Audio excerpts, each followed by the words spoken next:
Estamos aqui na Associação de Jornalistas e Homens de Letras do Porto, uma instituição extremamente importante na cidade e não só, e temos como nosso convidado o Jaime Frofo de Andrade, e eu começo a perguntar, como sempre pergunto, quem é o Jaime Frofo de Andrade? Começaste pela pergunta mais difícil, quando nós temos que dizer quem somos, não é fácil.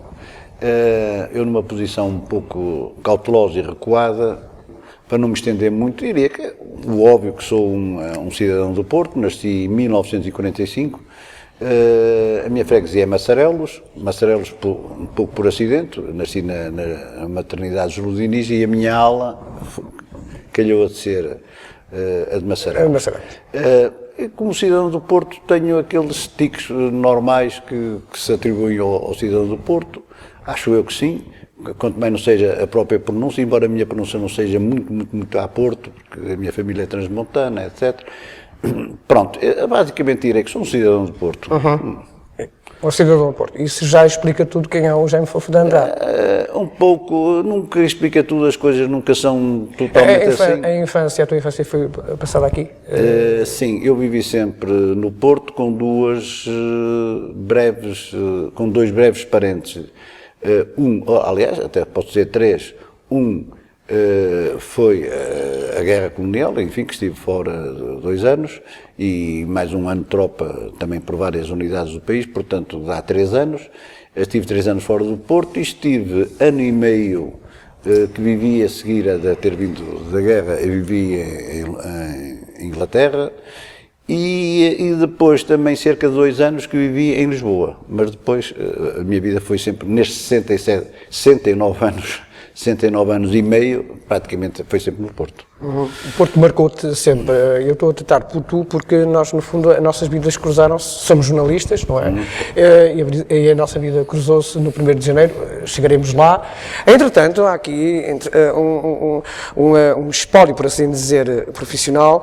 Foste professor de ginástica, técnico de fogões de petróleo, vendedor de fermento para pão, tradutor de alemão de cartas comerciais, funcionário da antiga Previdência, hoje Segurança Social, bancário e, finalmente, jornalista. É verdade, estás bem informado, é um pouco isso. Embora essas profissões, eu, por um lado, devo assumi-las porque, de facto, tive-as, não é? Mas eu falo mais delas, não propriamente porque eu exerci, por as ter exercido, enfim, devidamente, foram passagens esporádicas naquele período antes de ir para a tropa. Antes de ir para a tropa, em que, pronto, de facto, fiz o chamado liceu. Depois, a seguir, a minha ideia era tirar um curso, só queria um, que era tirar o curso de Filosofia, mas no Porto não havia Filosofia, havia História Filosófica, isso não me interessava, e como tal, fui trabalhar. Os meus pais também não tinham condição para mandar para Lisboa, para Coimbra, e fui trabalhar. E então, nesses trabalhos, digamos, eventuais, percorri, digamos, essa série de profissões que hoje vejo isso com uma certa... Escolheu uma certa experiência, quer dizer... Também deram de facto experiência e até me deram algum lastro depois para a última profissão, e aquela que tive durante 30 e tal anos, como jornalista, porque é dar um conhecimento de facto da sociedade, claro, grande, etc, não é? São experiências sempre boas, não é? E não há profissão mais pacífica do que vender fermento para pão, não é? Exato. Mas seja como for, as letras foram a paixão. Sim, eu sou uma pessoa, estive sempre ligado, digamos, de algum modo à escrita, embora à pequena escrita, não é? À pequena escrita, considerando que nunca fui pessoa de andar antes de entrar no jornalismo, de colaborar em jornais ou revistas, etc., mas era dado, enfim, a contar o que ia vendo, essencialmente o que ia vendo, a familiares, a amigos, etc., em cartas, às vezes escrevia em blocos e depois rasgava as folhas todas dos blocos e tinha que arranjar um envelope daqueles comerciais para mandar aqueles relatórios às pessoas, enfim, das minhas relações, etc. E sobretudo em África, também de facto escrevia muito. Nós estamos com a África que foi marcante, não é? Sim, foi marcante, foi uma experiência marcante. Mas o bichinho do jornalismo aparece quando, no concreto? Muito, absolutamente por acaso, nunca pensei numa coisa dessas. Eu entrei num jornal... Jornal da Tarde. No Jornal da Tarde, que ia substituir aqui, antes do 25 de Abril, um jornal que havia cá, que era o Diário do Norte, era um jornal vespertino. Este Jornal da Tarde nunca chegou a vir para a rua, fazia só os jornais piloto. Depois a ditadura não permitiu que ele saísse. O que é um jornal piloto? O jornal piloto é aquele jornal que se faz e que não vem para a rua, que é só para acertar, digamos, as edições e dar rotina a essa nova redação. Eu entrei ali por um mero acaso. É uma história que eu não resisto a contar, porque isto começa tudo com a minha mãe, que ela percebia que eu andava muito fugido por Inglaterra e que estava preparado para ir apanhar laranjas para os Estados Unidos, que já tinha lá um convite e não sei o que mais, e ela quis-me fixar um pouco cá e disse-me, olha, porque é que tu não, sei lá, tu podias ser jornalista, tu escreves bem, nós gostamos todos do que tu escreves, quando escrevias de Moçambique para cá, há aqui em frente um jornal que vai abrir, tu podias ir lá e não sei o que mais. Eu disse à minha mãe, olha, não penso nisso, porque ser jornalista é ser um sabichão, e aquilo é como no teatro, é só os filhos dos jornalistas que vão para jornalistas, e na altura era um pouco isso. Eu sou um ignorante, eu chego ali, não tenho hipóteses. E ela, não será tanto assim, isso no princípio eles não saberão tudo e não sei o quê. E então ela fez uma coisa, atravessou a rua e foi lá falar e inscreveu-me. E disse-me, olha, vai lá que eles vão te receber.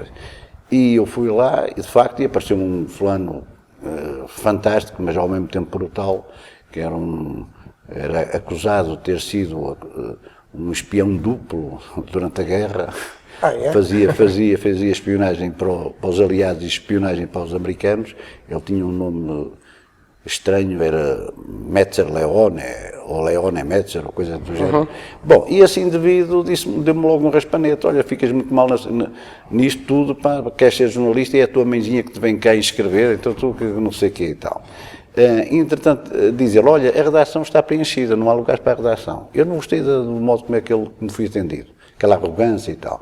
Não há, agora, há aqui lugares para a revisão, se quiseres fazer provas para a revisão. E então deixam-me lá junto com uma jovem jornalista, uma miúda loura, gostava de a conhecer hoje, saber para onde é que ela anda, ia recordar-lhe esta história. E ela deu-me lá umas provas para fazer para a revisão. E eu estava muito incomodado, eu tinha vindo de facto de Moçambique, habituado ali a situações de limite e enfim, a dar ordens a pessoas, isto e aquilo, e a grandes espaços, e aquele pequeno espaço daquele prédio ali de Alves Cabral, com aquele senhor arrogante e com aquela moça muito elitista, faça lá as provas para a revisão e tal. Enfim, eu também vinha um bocado perturbado, de facto, da guerra. Passou-me qualquer coisa pela cabeça, vi umas coisas pretas nos olhos, não sei como é que aquilo foi, e o que é que eu fiz? Sim, senhor, então... levantei-me, fui a um cacifo que havia ali, a um armário que havia ali em frente com papel em branco, rapei de uma série de folhas, peguei nas provas para a revisão, pô-las de lado e comecei a escrever. Eu estou a fazer provas para a redação, o único lugar que me interessa num jornal só é a redação, etc.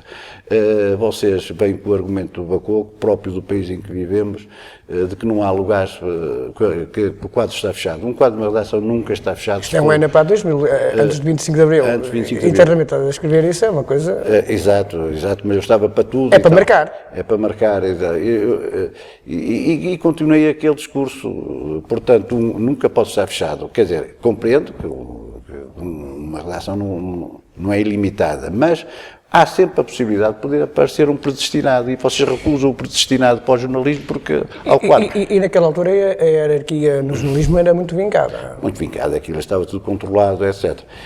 E portanto considerem que eu estou a fazer provas. Ora bem, como é que agora vou fazer as provas a mim mesmo e tal? E pus ali uma série de desafios, etc. Olha, uma das questões, uma das características que um jornalista deve ter é saber abrir portas para recolher informação, etc. Olha, eu estou aqui a provar que já abri uma porta, estou a fazer provas para a redação. Bom, aquilo, e o que é certo é que eles de facto me chamaram e eu acabei por ingressar nesse jornal e ainda lá trabalhei umas semanas e depois aquilo, enfim, não chegou a vir para a rua por causa do tal circunstancialismo político que constava-se e via-se pelos jornais pilotos e a PIDE estava metido em tudo e lá dentro... Era difícil fazer jornalismo nessa altura, não é? Muito, extremamente difícil. E a PIDE percebeu que aquilo que era uma espécie de pedrada no charco. O diretor é um diretor brando e democrata, que era o Dr. Alberto Uva, que dava rédea solta, digamos, aos jovens jornalistas dali. E então a PIDE mexeu os cordelinhos e o banco que ia pôr esse jornal cá fora fez abortar isso. E depois a seguir fiz provas para o 1º de janeiro e então entrei de facto depois para o 1º de janeiro. Que é a tua longa carreira como jornalista passa essencialmente para o 1º de janeiro, na fase inicial. Na fase inicial, durante muitos anos foi no janeiro. Depois já nos últimos 10 anos foi de facto no Jornal de Notícias, mais concretamente na Notícias Magazine e também naqueles suplementos temáticos que o Jornal de Notícias, enfim, publicava, enfim, sobre várias áreas, ensino, economia, enfim. Mas no janeiro é marca de água, por assim dizer. Assim, é o princípio Mas foste chefe de redação, aliás, foste meu chefe também, portanto, no fundo... Eu no janeiro fiz, digamos, subi o escadão todo, não é? Eu te falaste que fui chefe de redação, que não há mentira nenhuma, de facto, mentira, é evidente, não é a palavra, não é? Não é exagero nenhum, de facto fui, mas eu aí queria pôr uma ressalva. Chega-se a chefe de redação nos jornais portugueses, e que me desculpem os atuais chefes de redação e os anteriores, etc., por confiança, digamos, das direções, que por sua vez têm que ter a confiança das administrações, etc, etc. O meu caso há sempre exceções, e foi uma exceção, digamos, à regra, foi um período muito interessante do 1º de janeiro, em que ele ainda era um jornal privado, tinha a lei da imprensa a seu favor, era a redação, o Conselho de Redação que competia a nomear um chefe de redação e, portanto, o diretor que veio disse, elejam um chefe de redação. E então aconteceu uma coisa muito interessante e que de algum modo me define também, que é, portanto, sempre que um camarada era proposto para chefe de redação, havia muitos que o apoiavam, mas havia muitos que o desapoiavam. E então aquilo foi-se cortando, e depois chegou-se a uma pessoa que era eu, em que nem tinha apoiantes, nem tinha desapoiantes. Quer dizer, olha, e acabei de facto por ser eu. Quer dizer, eu fazia uma espécie de ponte entre os novos, a esquerda e a direita, que as coisas punham-se muito. Tudo depois de 25 de Abril, não é? Tudo depois de... Também o 1º de janeiro passa por uma fase assim um bocado de intelectualidade, logo após o 25 de Abril. Sim, com a morte do seu proprietário, o Manuel Pinto Azevedo Júnior, não é? Não soube acautelar, era um grande homem, inovador em muitos aspectos na imprensa portuguesa. O primeiro jornal a trazer cor foi o 1º de janeiro, o primeiro jornal a ter correspondentes no estrangeiro foi o 1º de janeiro, o primeiro jornal a ter um suplemento ao domingo foi o 1º de janeiro, enfim, etc. Era um jornal de facto de referência. Mas depois não soube acautelar em termos futuros, digamos, a vida do jornal, e ele faleceu, e o jornal de algum modo faleceu com ele, não é? Exatamente. Ainda que fosse uma escola também de formação. Também foi para muita gente. Não havia de facto escola de jornalismo na altura e o jornalismo fazia-se na chamada tarimba, não é? E depois eram os mais velhos que iam ensinando, digamos, os mais novos, e era um ensino prático, era o chamado ensino prático, logo a mexer logo na realidade, etc. De facto, há uma história que ainda recordas com saudade lá no 1º de janeiro, ou alguma reportagem, que não tinha que ser no 1º de janeiro, mas... Olha, é evidente que em 20 e tal anos estive no 1º de janeiro, muitas seriam, não é? Muitas seriam. Vou fazer o 25 de Abril, que na altura estava em Lisboa, a trabalhar exatamente para o janeiro, enfim, muitas. Estamos em Lisboa quando foi 25 de Abril? Estava, porque trabalhava na Delegação de Janeiro, lá em Lisboa. Talvez, assim, coisas verdadeiramente marcantes. Lembro-me que fiz uma vez uma entrevista à primeira assaltante de bancos portuguesa, a Ana Marques, que fazia parelha, digamos, com um fulano que era uma compleição física descomunal, o Ismael, era da Bambres, era a famosa quadrilha da Bambres, que assaltava bancos em vários lados, e depois eles foram presos e um correspondente de Janeiro avisou-nos e consegui chegar ao posto da GNR, lá no Minho, e então ela ainda estava muito excitada por ter sido presa. Ouviu, o Ismael foi morto nessa ação, lá o companheiro dela, e então entrevistei-a, ela a confessar-me que andava naquilo por amor ao Ismael, aquilo foi ela por trás das grades, aliás aquilo é uma transgressão, o tenente da guarda da GNR era um tenente, tinha sido alferes na guerra colonial e depois enveredou por aquilo, ainda era muito novato e portanto não sabia nada daquilo e deixou-me ir entrevistar a fulana, digamos, por trás das celas. Enfim, achei... e por uma coisa, porque ela fazia os assaltos e era ela que empunhava a pistola enquanto os dois outros limpavam, digamos, as caixas, e ela tinha o costume de despedir sempre com boa tarde às pessoas do banco. Uma vez, contou-me ela que foi precisamente num dos últimos assaltos, ela gostou muito do bancário, achou que era a chamada bela figura, a bela figura, e então, ao despedir-se, disse boa tarde e virou-se para ele e mandou-lhe um beijo que ele ficou assim.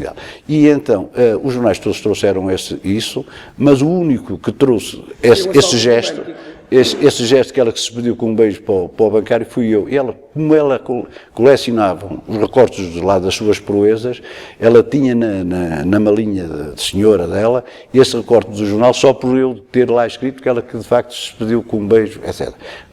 Enfim, é um fait divers. Talvez, mas de qualquer modo, o trabalho mais impressivo que fiz e que mais me custou a fazer foi precisamente a reportagem do funeral do próprio Manuel Pinto Azevedo, em que fui encarregado de fazer isso com mais um outro camarada, o António Cordeiro, salvo erro, se não estou enganado, e então eu ia seguir o féretro, etc., e então há uma cena, e aqui tinha todo um significado, e nós percebíamos que com a morte dele, que o jornal também estava a morrer, e então passámos perto de uma das suas fábricas, que era a empresa Fabril do Norte, uma empresa fortíssima em lençóis, atoalhados, etc., linhos, etc., e que as sirenes dos bombeiros estavam, digamos, em alta voz.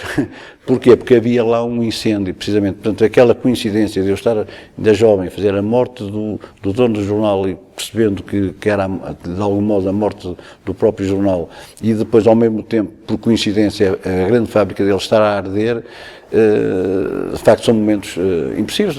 Recordo essa, mas poderia falar de muitas outras. Não é? E foi fácil ser chefe de redação nessa altura? Eu poderia dizer que era extremamente difícil, porque eram tempos políticos em que tudo se jogava, digamos, ao palmo.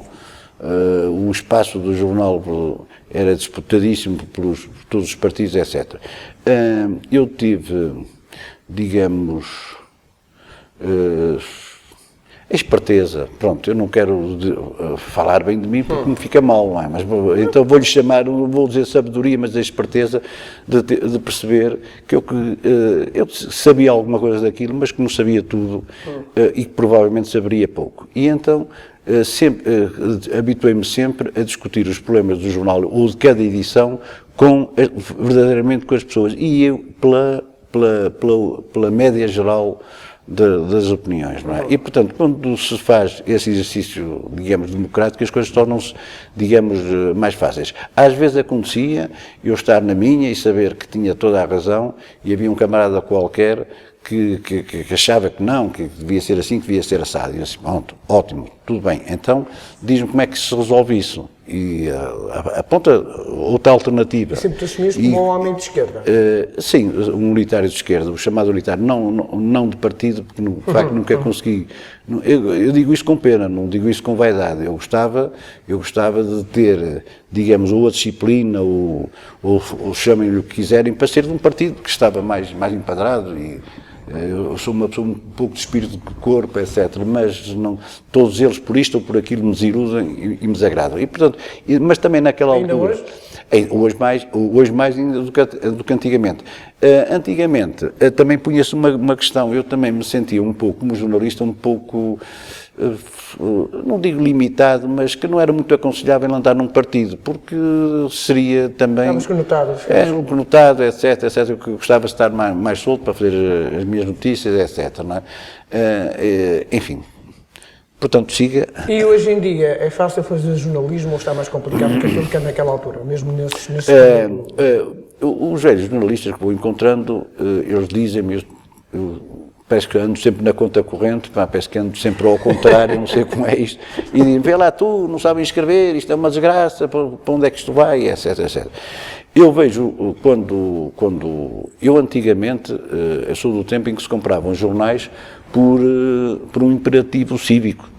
Comprar um jornal de Fundão, de não sei o quê, o Diário de Lisboa à tarde e tal, era uma contribuição, digamos, ao fim e ao cabo, para a queda do regime, que embora nós, enfim, não soubéssemos como é que isso poderia acontecer.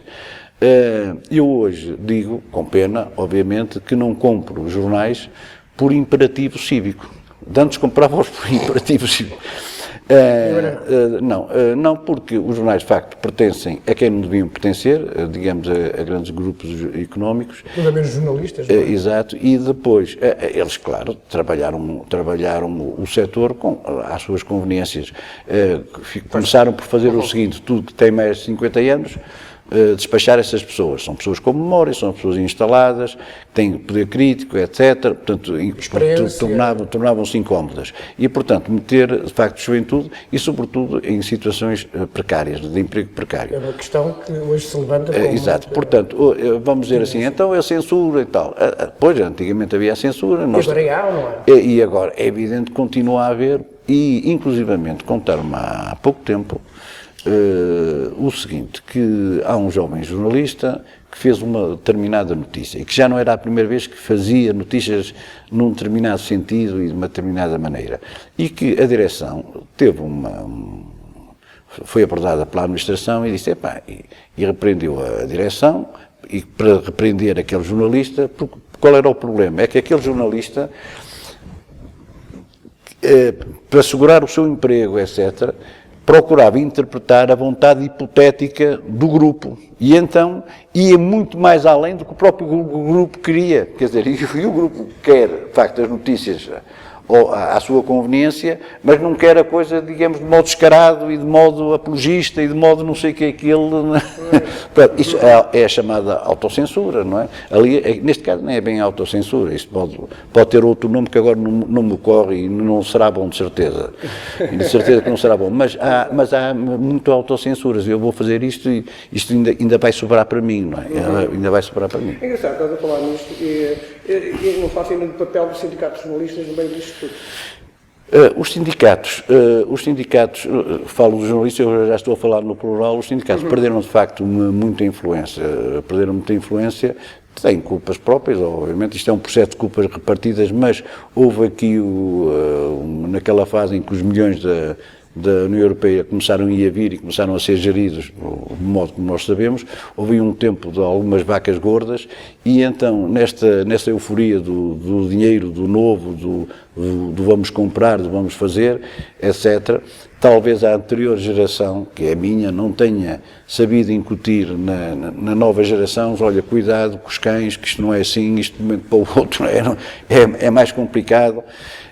E não lhe tenha sabido talvez passar ou de certeza passar os valores, até também por falta de tempo e por falta de uma série de coisas, e portanto a nova juventude, sindicatos nem sabem o que é e sabem que têm que pagar, então pagar não, eles sindicalizam-se, etc. E os sindicatos enfraquecem. Os sindicatos jornalistas é um exemplo também desse, como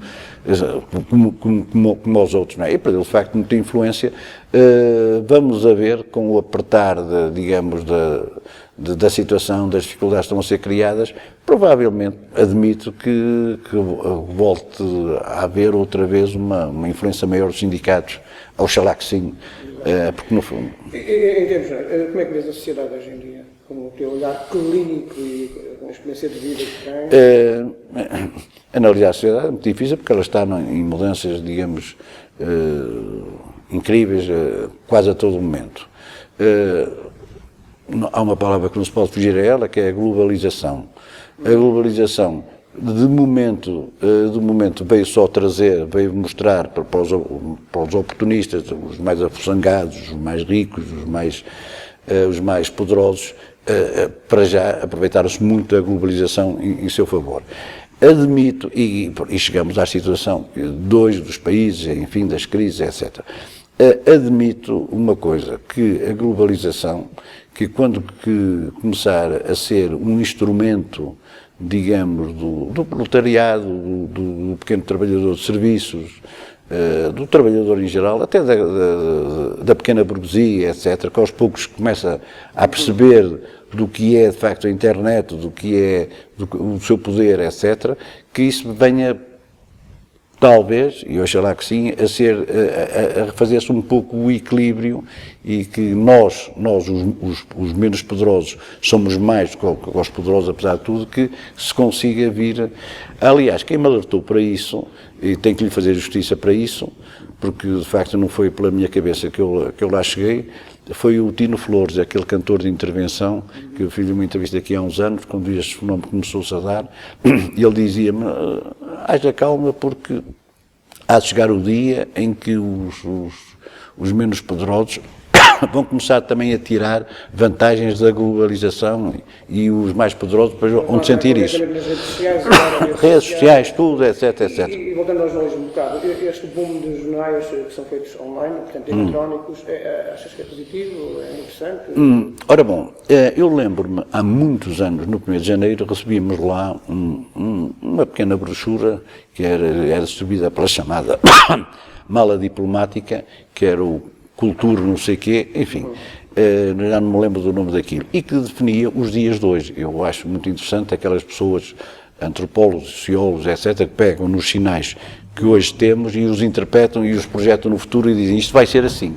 E, de facto, esse artigo que eu lá li marcou-me e eu, digamos que de algum modo, que já estava à espera disto, mas há mais anos. Até julguei que era ali no ano 2000 que isto já estava tudo assim. Penso que por mais romântico que o jornal de papel seja, por mais gosto que se tenha a manuseá-lo, etc., aquele hábito de ir comprar e levá-lo e abraçá-lo e tal, e o que é bom, e sabe muito bem, etc., mas de facto não terá muito caminho para andar, não é? Por razões ecológicas, por razões práticas, por razões de tudo, e hoje de facto as notícias estão ali, quer dizer, eu pego e vejo-as, não é? Mas o papel, o livro também não acho. Concordo, mas isto é um bocado como aquela teoria do parar o vento não se para, não é? Quer dizer, o papel tem custos, etc. O papel não sabe como vai morrer, não é? Não sabes como vais morrer. O papel não sabe como vais morrer, isto soa uma coisa. Pronto, é um livro, disseste um livro. Já vai na 8ª edição. Sim, disseste um livro, eu tenho já que dizer o livro, porque eu de facto só fiz esse livro e não está no meu horizonte, digamos, fazer outro. São relativos, não é? Sim, mas estou um pouco convicto que provavelmente não me meterei noutra. Primeiro, porque não sou um escritor, eu assumo como jornalista, tenho um grande respeito pelos escritores, ou pelos escritores, porque hoje há muita gente que se diz escritora e não sei se o será tanto assim. E como tal, eu acho que publicar um livro de ficção ou tem que ter qualquer coisa de inovador, uma belíssima história, muito bem escrito, etc. Ou então é mais para empastelar o sistema, não vale a pena. Agora, neste caso é um caso diferente, porque este livro resulta da experiência vivida que tive, da experiência marcante de facto da guerra em Moçambique. Não é? Foi policiano. Exato, foi um alfés miliciano. Mas bastante porque hoje em dia organiza as ações em prol de valorizar o papel do combatente. Ora bom, essa questão da guerra colonial, Que é a razão também que eu li. sim, há 4 anos para cá tenho vindo de facto a abraçar essa causa, que é uma causa perdida, e na abordagem que lhe fiz verifiquei que é um problema mal resolvido, essa questão dos antigos combatentes, porque tem sido uma questão sempre vista e abordada pelo lado político e ideológico. Ora, pelo lado político e ideológico não há qualquer espécie de conciliação na sociedade portuguesa, porque ela está absolutamente fraturada.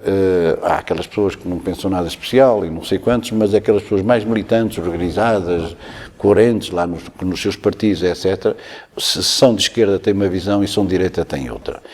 E, portanto, tudo que seja abordar essa questão por esse lado é uma perda de tempo. Mas o que é certo é que existe um problema, e eu lembro-me aquela estafada frase que os combatentes usam muito, do padre António Vieira, que, enfim, que era um grande pensador, e é uma pena nós não o utilizarmos, e conhecia-nos os nossos ticos muito bem, era de facto uma pessoa acima de todas as médias, que dizia que Portugal foi sempre muito expedito a enviar os seus homens para a guerra, mas depois também rapidamente os esquece. Ora bom, aqui a grande questão, e é esta que eu tenho andado de facto nesta ação, que me tem levado a muitos sítios do país, e do que o livro faz parte, é abordar essa questão pelo lado social. Há uma realidade, e de modo pragmático, há uma realidade de centenas de milhares de homens que trazem, de facto, no corpo e na alma, e às vezes até em ambos, como é que é dizer,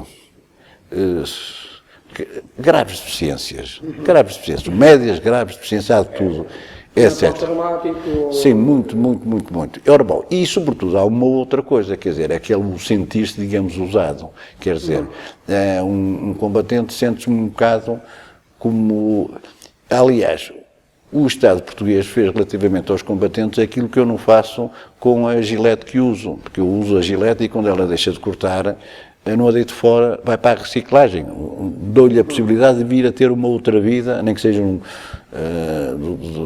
uma cadeira de qualquer coisa, de jardim ou de qualquer coisa. Portanto, vai para a reciclagem. Aqui no nosso caso, ali não houve reciclagem, não houve nada, quer dizer, foi usado e digamos... Os combatentes também têm família. Os combatentes têm família, que são afetados também por isso, etc. Mas este problema, de modo como eu o vejo, não há inocentes e nos próprios há uma maneira inapta de, digamos, de abordar a questão e nesse modo canhestro de abordar o assunto mais do lado emotivo do que do lado, digamos, pragmático, os próprios combatentes têm culpas grandes, não é? Desde logo, ao dividirem-se em associações de combatentes da guerra colonial e associações de combatentes da guerra do ultramar, quer dizer, que é a tal esquerda e direita ali sempre a refletir-se. Por aí não se vai a lado nenhum. Eu sei que isto é uma causa provavelmente perdida, de qualquer dos modos, acho que alguém Mas que... porquê, em concreto? É uma causa perdida porquê? Estão à espera que as pessoas morram todas para dizer assim? É um bocado isso, e a sociedade civil está um bocado ainda por, digamos, por conquistar. Eu costumo dizer nestas palestras que faço que é o seguinte, que as pessoas que mexem, que influenciam os partidos ou que chegam aos próprios partidos, se são de esquerda, dizem, isto é uma visão um bocado caricatural, mas é um bocado de realidade, apontam o dedo à geração da guerra colonial dizendo, isto é uma geração que esteve ao serviço da ditadura, do fascismo, do colonialismo, e em África só cometeu desmandos que chegaram aos próprios massacres. E como tal é uma geração, mas é para esquecer, é um bocado para meter para baixo, não sei o que é, não vamos falar muito disso. As pessoas de direita, também coerentes e, enfim, com o seu ideário próprio, dizem, esta geração da guerra colonial é uma geração que lutou pela sua pátria em 3 frentes de guerra, durante 13 anos, contra 3 poderosos imperialismos, os principais imperialismos do mundo, o soviético, o chinês e o norte-americano, e ao fim desse tempo nem sequer perdeu a guerra, foram os homens do 25 de Abril que entregaram as províncias ultramarinas de mão beijada. E depois, ainda faz também um elogio, dizendo, uma geração destas só tem comparação com aquela geração da gesta dos descobrimentos e tal. E não sai dali. é um pouco como dizer ao sócio do Benfica para se tornar sócio do Porto, ou tornar, eu não sei, é difícil. Ora bom, e é por isso que essa questão é sempre uma questão empatada. Agora, se começar a ver pelo lado, digamos, meramente social e pragmático, dizer assim, independentemente da ideologia, de quem mandou fazer a guerra, etc., há um conjunto muito vasto de cidadãos portugueses que pagaram forte pela essa política que Portugal tinha. Porque um regime faz parte de um regime. Nós não podemos dizer assim, este regime não é português. Não. Nós tivemos monarquia, tivemos reis absolutos, tivemos reis mais melhorzinhos. Curiosamente, um dos nossos melhores reis mais amigos de Portugal até era espanhol. Foi esse Filipe, até fez coisas fantásticas. Bom, tivemos ditadura, depois temos democracia, agora temos uma democracia caduca e corrupta, etc., como sabemos, etc. Portanto, mas tudo isso é Portugal. Agora não podemos, nós agora, estes danos que esta democracia caduca e corrupta nos está a causar, nós temos que, mais à frente, etc., tentar recuperar isso. Portanto, não podemos, digamos, dizer assim, isto não faz parte da história. Não, portanto, de modo pragmático, isto tem que ser visto e tem que... Muitas das novas gerações que, se calhar, algumas já não têm conhecimento da Segunda República, 25 de Abril, e estão muito menos do que é que foi a guerra. Foi, exato. Ora bom, e então eu uso, digamos, três ferramentas, eu chamo de 3 ferramentas, e eu antigamente nas sessões dizia, ando numa missão. Um dia há um camarada que me gravou lá um vídeo e tal, me mostrou, e eu ouvi-me dizer, ando numa missão, e envergonhei-me e perguntei, nunca houve ninguém que me tivesse interpelado, andas numa missão e tal. Haja respeito por quem? Os missionários. Para já, pelos missionários. E depois por aquelas pessoas que andam nas organizações não governamentais, em países complicados, de facto, em missão no terreno, e que até às vezes cortam o pescoço. Então eu faço umas palestrazinhas e ando numa missão. E então reconverti a palavra e digo agora que ando numa ação. Ando numa ação que tem três ferramentas essenciais. Tem um videozinho pequenino que está no YouTube, com uma história. Essa história é uma história pessoal, história de guerra, mas que eu quero ver se resolvia, mas isso é um objetivo pessoal. Mas, esquecendo esse objetivo pessoal, tem por objetivo entrar um bocado naquela consciência daquela corrente de opinião portuguesa que está convencida que as nossas tropas só andaram lá a estraçalhar a gente, a matar meninos e senhoras e não sei o que mais, que não se fez mais nada do que isso. É mentira, não é? Obviamente que é mentira. As guerras dá para tudo, não é? Dá para tudo, mas também da outra parte também fizeram massacres, também os nossos inimigos também faziam isto tudo, etc. E isso são coisas também pontuais, coisas que acontecem neste e naquele, não é a generalidade. Tentar, portanto, de modo não queria dizer à surrelfa, mas subliminar e tal, tentar entrar, e aqui faço um apelo muito veemente a quem possa, digamos, estar a ver esta entrevista, que possa vir a ver esta entrevista, que por favor vai ao Google e escreve 3 palavras, só 3, que é guerra colonial rádio, e que apareço-lhe eu então a contar esta tal história, e que a divulgue, por favor, se concordar com ela.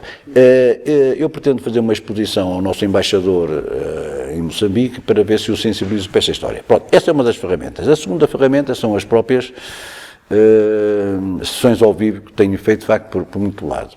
Recordo só aqui uma que é em Mértola, uma pequena vila, creio que é vila, não sei se é vila, se é cidade, por uma escola, e às tantas a população era tanta e não sei o que mais, que não se cabia na escola, e então à última da hora fomos para o cineteatro de lá. O Presidente da Câmara abriu as portas do cineteatro de Mértola, e então um cineteatro cheio, e com este teu amigo ali uma mesinha no palco a falar. Eu disse, bem, cheguei onde nunca pensei. Bom, de facto foi uma sessão fantástica.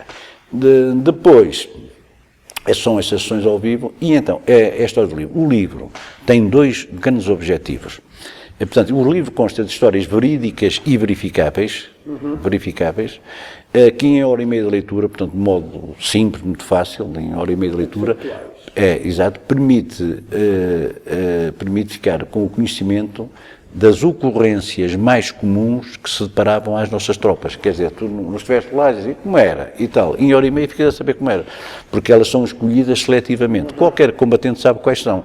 É o ataque do inimigo aos nossos acartolamentos no mato, é o golpe de mão, que é uma ação de surpresa às bases da guerrilha, é a mina, a emboscada, o stress de guerra, a morte, enfim, etc. Tem estes dois objetivos, que aos antigos combatentes apurar-lhes a consciência para o pesado déficit que o seu país tem para com eles. Isto não num exercício revivalista ou pior ainda de masoquismo, mas mesmo para lhes apurar a consciência para esse déficit e para eles se tornarem mais exigentes relativamente a isso. E para as outras pessoas que não estiveram lá, permitir-lhes, de um modo não chato e rápido, etc., ficar dentro daquele ambiente e como tal, poderem vir, digamos, a apoiar ações que os ex-combatentes possam vir a ter. O livro está à venda em qualquer escapato? Começou por estar nas FNACs, nesses circuitos tradicionais na primeira edição. Foi uma má experiência, porque esses grandes centros livreiros, vamos chamar assim, centros de vendas de livros, etc., obedecem a lógicas de mercado, de grande mercado, etc. E então põem nos seus escaparates aqueles autores mais conhecidos, mais vendidos, etc., etc., e isto depois vai para os armazéns. Eu, como antigo Ranger, sempre um pouco combativo, sempre com aquela ideia de como é que se chega ao objetivo, gostou muito de ver, de facto, aqui a Associação de Jornalistas que editou o livro e a ficar aqui com os livros e eles estarem lá nas catacumbas dessas catedrais de livro. E então comecei a fazer um esforço medonho, via internet, a pedir às pessoas para irem lá comprar-lhes. Iam lá, compravam e tal. Depois, quando a primeira edição se esgotou, eu pedi aqui à associação que não pusesse lá mais isso. E então agora os livros são vendidos ou aqui pela associação ou então por meu intermédio pela internet, não é? Pela internet, etc. E então rapidamente, quer dizer, em 4 anos andei 2 anos para esgotar a primeira edição e nos outros 2 chegou à 8ª, não é? Chegou à 8ª, não é? É uma marca. É uma marca já considerável, sem ser nada especial, mas é uma marca considerável, considerando sobretudo o seguinte, que é a temática, que é uma temática difícil e pouca venda, e que os livros dos antigos combatentes muito raramente chegam à segunda, não é? Perguntavas-me o quê? Desculpa. Que não... Se há feedback. Ora bom, o feedback há. Sabes que eu posso aqui citar várias circunstâncias de feedback que até te podem admirar, não é? Mas hoje vivemos, e talvez felizmente, vivemos num tipo de sociedade em que nos chega tanta coisa que, quer dizer, por um lado é fácil chegar às pessoas, mas por outro lado as pessoas também chega muita coisa, não é?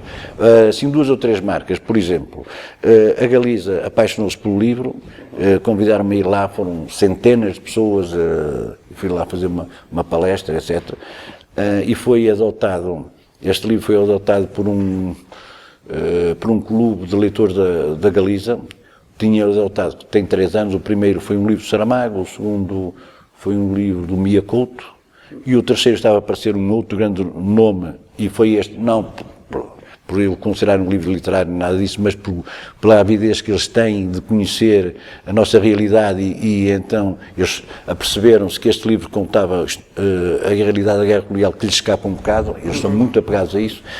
Isso por exemplo, é um sintoma. Um outro, por exemplo, aqui um jovem para a minha idade, não é? Mas, que eu não sei a idade dele, o Pedro Estorninho, que é o diretor daquela companhia profissional, Teatro do Porto, o Teatro Ensaio, de modo casual, o livro veio-lhe à mão e ele ficou embruxado e disse, eu tenho que fazer uma peça de teatro sobre isto. E foi à cena, etc. Por exemplo, outra coisa, a BBC fez uma reportagem da primeira história do livro. da primeira história do livro. Agora, isto em termos de jornais portugueses, não sei o quê, vamos falar de notícias, vamos falar do Diário de Notícias, do que quisermos, do público, não sei o quê, estas coisas não existem, não existem. Não existem. Nem em breve, se calhar. Não em breve, mas, quer dizer, a princípio eu ficava um pouco surpreendido e mas justificava 3 linhas, não sei o quê. Mas depois, hoje já, eu não digo que me seja indiferente, mas já não penso muito nisso porque o livro está a ter o seu circuito normal, está a fazer o seu caminho e provavelmente admito que quando chegar ainda mais à frente que depois haja a descoberta do... Mas ele está à espera do irmão. Não, em princípio não, porque, até por uma coisa, porque esta ação que me leva a muitos sítios das palestras de debate e depois o envio dos livros pela internet e depois aquele intercâmbio que faz com os combatentes, depois eles leem, depois comentam e etc. E perde-se muito tempo com isso. Perde-se e ganha-se também, ouço muitas coisas dele, tem feito grandes amizades para aí fora e tal. Tudo isto tira-me um tempo e a minha vida não se pode resumir a esta frente digamos, da guerra. Há outras coisas e, portanto, fazer um outro livro, e eu gosto de fazer estas coisas a sério, só não vale a pena, portanto, seria um bocado complicar mais ainda a minha vida, etc. Prof, ter sido jornalista, ter sido combatente, ainda sentes orgulho em ser português? Ora bom, essa resposta para mim tem que ser dada, digamos, em 2 planos. Eu cada vez sou menos português, cada vez sou menos europeu, cada vez sou menos... já não posso dizer asiático, africano, etc., porque já estão mais longe. Porque começo a perceber, ainda bem que cheguei a esta fase, cheguei ao ano 2015, que me permite, digamos, ver isso, que, isto é tão pequeno, a tal bola azul é tão pequena, que anda aí a dar voltinhas no todo, isto que visto de cima, e essa visão já os humanos a tiveram e já nos deram, e é nessa até que me despertou esse sentimento, é um bocado quase que infantil, eu sou português, nós somos seres humanos cada vez mais ligados e cada vez temos que estar mais ligados, independentemente das raças, dos credos, etc., tudo, embora a realidade do dia-a-dia possa, digamos, negar isso, aparentemente negar isso, não é? Mas, portanto, racionalmente, muito racionalmente, isto dizer que sou português,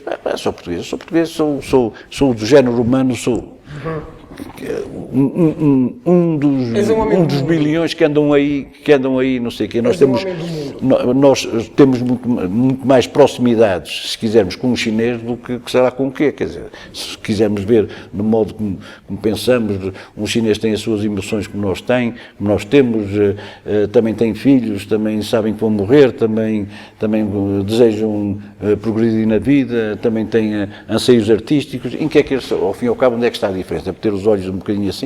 Bom, portanto, não me sinto... Agora, num contexto mais apertado e um pouco mais sentimental, etc., não, eu tenho orgulho em ser português, e mais que orgulho, tenho a noção de que, de facto, Portugal é um povo fantástico. Agora não vou dizer porque nunca mais sairia daqui, mas é um povo, de facto, fantástico. E que não deve nada, de facto, aos outros. É uma questão de circunstância, etc., de localização. Estamos aqui um bocado empurrados, aqui isto é uma espécie de quintal da Europa e tal, mas...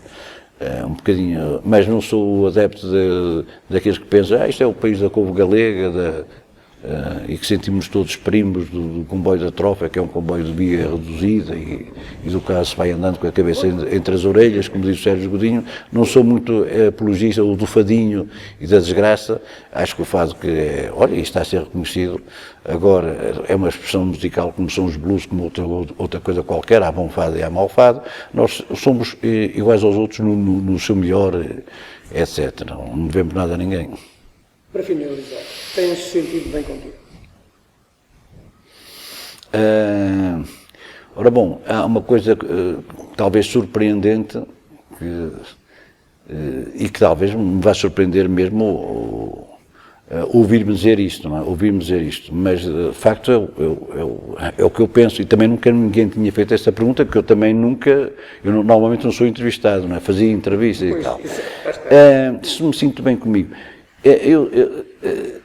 Isto que seja bem entendido, mas, digamos, eu não reparo muito em mim, quer dizer, portanto, há uma série de situações que quero resolver, quero andar, quero estar, quero ir ver, logo daqui a bocado, não é amanhã, quero ver se o Porto se desenrasca contra o Boa Vista, depois tenho as netas, tenho não sei o que, aqui a Associação de Jornalistas, na segunda-feira vai ter aqui o grande José Manuel Mendes a apresentar o seu novo livro, Os Implicados, quero cá estar, quer dizer, há tantas coisas, digamos, a correr, etc., e eu atrás delas, e as minhas próprias coisas que vou, que não sou muito de me virar para mim mesmo e dizer assim, então, como é que estás? Tu estás bem? Não sei o quê. Até de saúde, quer dizer, não ligo muito a isso, não é? É um bocado isso. Obrigadíssimo pela tua entrevista. Nada, sim, senhor. Realmente que o Porto não se desenrasque pelo Boa Vista, porque o Boa Vista Deve ser. Ok. E então, pronto, tínhamos aqui mais uma entrevista com o etc e tal, que continua na sua caminhada. Muito bem, muito obrigado também pela oportunidade que tive de me exprimir.